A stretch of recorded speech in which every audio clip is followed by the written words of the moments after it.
Hello, welcome back to ladies planet. ഇന്ന് നമ്മൾ ചെയ്യുന്നത് തികച്ചും വ്യത്യസ്തമായിട്ട് ചെയ്തെടുക്കാവുന്ന ഒരു അടിപൊളി ഐറ്റമാണ് കേട്ടോ.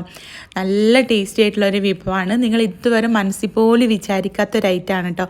ഇന്ന് നമ്മൾ പുട്ടുകുറ്റി വെച്ചിട്ട് ചെയ്തെടുക്കുന്നത്. നമുക്ക് എങ്ങനെയാണ് ഇത് ഉണ്ടാക്കുന്നതെന്നുള്ളത് നോക്കാം.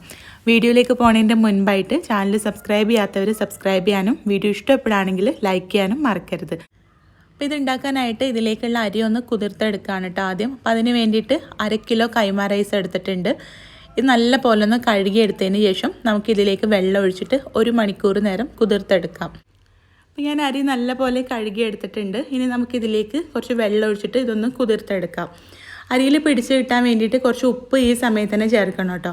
ഒരു വലിയ സ്പൂൺ ഉപ്പ് ഇതിലേക്ക് ചേർത്ത് കൊടുക്കുന്നുണ്ട്.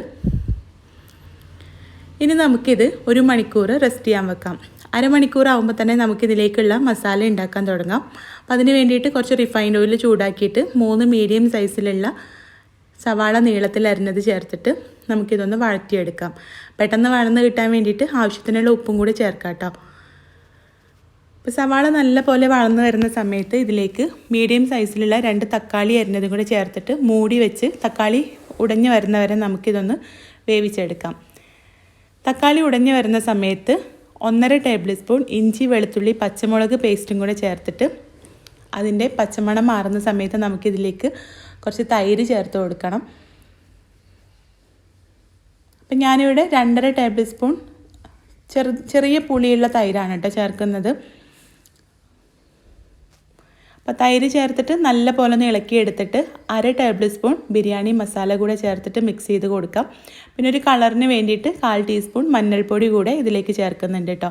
നല്ല പോലെ ഒന്ന് ഇളക്കിയെടുത്തിട്ട് നമുക്കിതിലേക്ക് 1/2 കിലോ ചിക്കൻ ചേർത്ത് കൊടുക്കാം. ചിക്കൻ ഞാനിവിടെ ചെറിയ കഷ്ണങ്ങളാക്കിയിട്ട് മുറിച്ചെടുത്തതാണ് കേട്ടോ. ചിക്കൻ ചേർത്ത് നല്ല പോലെ ഒന്ന് മിക്സ് ചെയ്തിട്ട് ചെറിയ തീയിൽ മൂടി വെച്ച് നമുക്ക് ഈ ചിക്കൻ ഒന്ന് വേവിച്ചെടുക്കാം.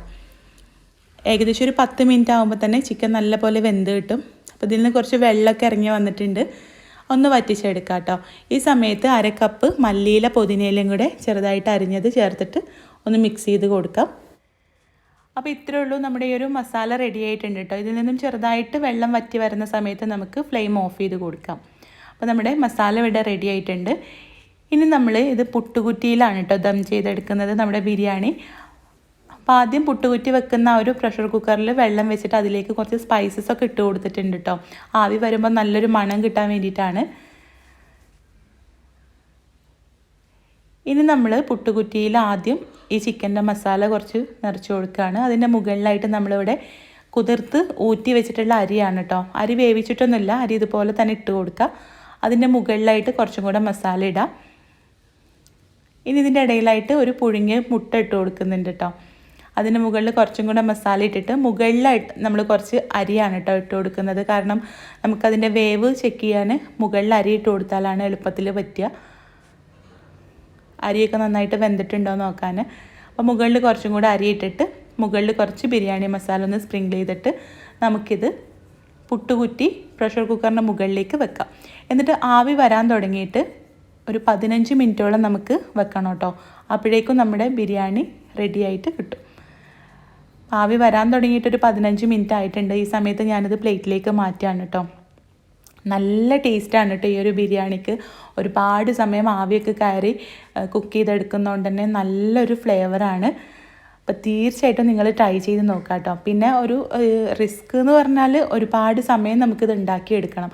അപ്പം 20 മിനിറ്റൊക്കെ വെക്കുമ്പോൾ കുറേ സമയം ഉണ്ടാക്കാൻ നല്ല ബുദ്ധിമുട്ടാവില്ലേ. അപ്പം അങ്ങനെയാണെങ്കിൽ നെയ്ച്ചോറ് പോലെ ഉണ്ടാക്കിയിട്ട് 5 മിനിറ്റ് പുട്ടുകുറ്റിയിൽ ദം ചെയ്തെടുത്താലും മതി കേട്ടോ. ഇങ്ങനെ ചെയ്യുമ്പോൾ നല്ല ടേസ്റ്റാണ്. കുറച്ച് റിസ്ക് എടുത്താലും നല്ല ടേസ്റ്റി ആയിട്ടുള്ള ഫുഡ് കഴിക്കണം എന്നുള്ളവരാണെങ്കിൽ നിങ്ങൾ തീർച്ചയായിട്ടും ട്രൈ ചെയ്തോ. നിങ്ങൾക്ക് നല്ല പോലെ ഇഷ്ടമാവും. അപ്പം നല്ലൊരു ഫ്ലേവറായിരുന്നു കേട്ടോ ഈ ഒരു ബിരിയാണിക്ക്. കുറേ സമയം ആവിയൊക്കെ കയറി വന്നതുകൊണ്ട് തന്നെ. പിന്നെ ഉപ്പ് നമ്മൾ ആദ്യം തന്നെ ഉപ്പ് വെള്ളത്തിൽ ഇട്ട് വെച്ചതുകൊണ്ട് നല്ല രീതിക്ക് ഉപ്പൊക്കെ പിടിച്ചിട്ടുണ്ട് അരിയിൽ. അപ്പോൾ നിങ്ങളൊന്ന് ട്രൈ ചെയ്ത് നോക്കുക കേട്ടോ. താല്പര്യം ഉണ്ടെങ്കിൽ ട്രൈ ചെയ്ത് നോക്കുക. നിങ്ങൾക്ക് എന്തായാലും ഇഷ്ടമാവും, നിരാശപ്പെടില്ല. അപ്പോൾ നിങ്ങൾ ട്രൈ ചെയ്ത് നോക്കുന്നുണ്ടെങ്കിൽ ഫീഡ്ബാക്ക് അറിയിക്കാൻ മറക്കരുത്. കൂടുതൽ വീഡിയോസിനായിട്ട് നമ്മുടെ ചാനൽ സബ്സ്ക്രൈബ് ചെയ്യാനും. അപ്പോൾ നമുക്ക് അടുത്ത നല്ലൊരു വീഡിയോ ആയിട്ട് കാണാം. താങ്ക്